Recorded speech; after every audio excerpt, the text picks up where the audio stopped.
Kak.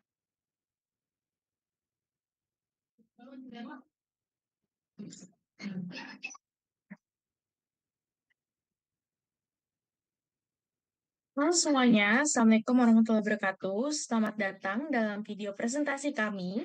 Kami dari kelompok 2 ingin mempresentasikan mengenai desain pipa bawah laut jalur Pagar Dewa sampai dengan Bojonegara. Proyek ini merupakan bagian dari studi perencanaan desain pipa bawah laut yang bertujuan untuk memastikan distribusi fluida secara efisien, aman, dan ekonomis di lingkungan bawah laut yang kompleks. Baik, untuk memulai pemaparan, yang pertama yaitu kami menentukan desain jalur pipa. Kelompok kami mendesain berdasarkan analisis file pipa penyalur migas lepas pantai dan mempertimbangkan kontur dasar laut. Juga, jalur rencana pipa ini ditentukan dengan mempertimbangkan efisiensi panjang, keamanan terhadap kontur laut, dan juga kemudahan instalasi.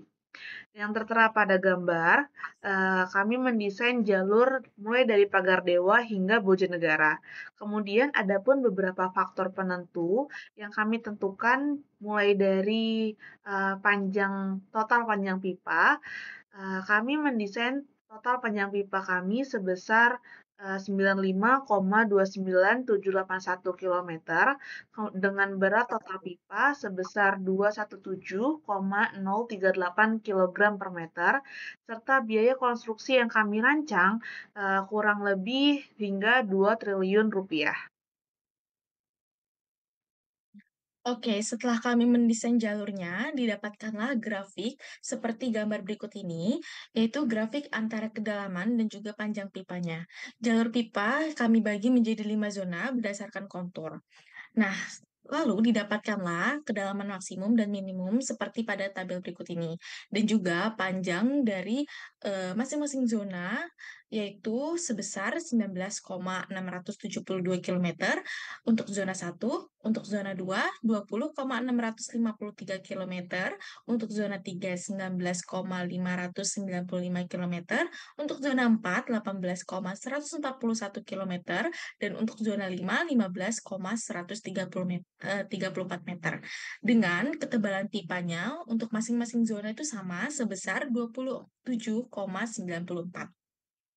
Kemudian, kami pun menghitung tebal concrete coating, stabilitas pipa, juga panjang kritis pipa atau pre-span dengan parameter-parameter yang sudah kami dapatkan pada soal, mulai dari outer diameter sebesar 28 inch, wall thickness 1,1 inch, internal diameter sebesar 25,8 inch.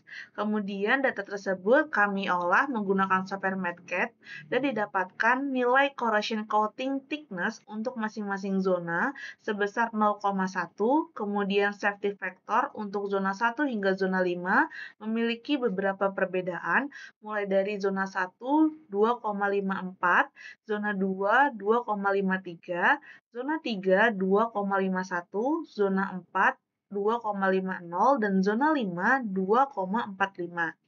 Kemudian, untuk panjang kritis atau pre-span, masing-masing zona mulai dari zona 1 hingga zona 5 memiliki, perbedaan yang cukup signifikan mulai dari 42,741 meter hingga zona 5 36,123 meter.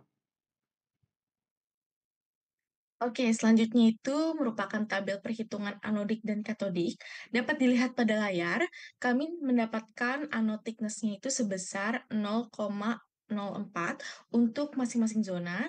Untuk anode areanya, masing-masing zona itu sebesar 0,54 dan kami melakukan cek anode untuk masing-masing zona, semuanya itu oke, dengan diameter untuk masing-masing zona sebesar 749,1 dan panjang katodiknya untuk masing-masing zona 0,2 dan untuk katodik spasinya untuk masing-masing zona sebesar 146,3.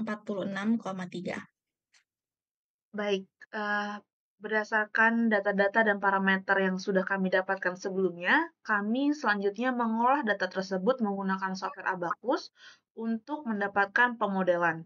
Dan hasil pemodelan Abacus menunjukkan bahwa pada daerah Brisbane sepanjang 43,2 meter dengan gap 0,38 meter, tegangan bersekitar sebesar 2,449 pangkat 10 10 dikali 10 pangkat 7 Pascal menandakan berwarna biru, yang artinya daerah tersebut atau lokasi tersebut, lokasi Brisbane, bukan merupakan daerah kritis dan pipa masih dalam kondisi struktur yang aman.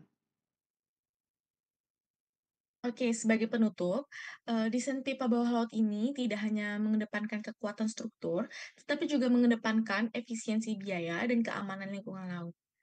Proyek ini dibimbing oleh Bapak Arianta, STMT, dan disusun oleh saya, Tiara Alifiati Gunawan, dan Dan, rekan saya.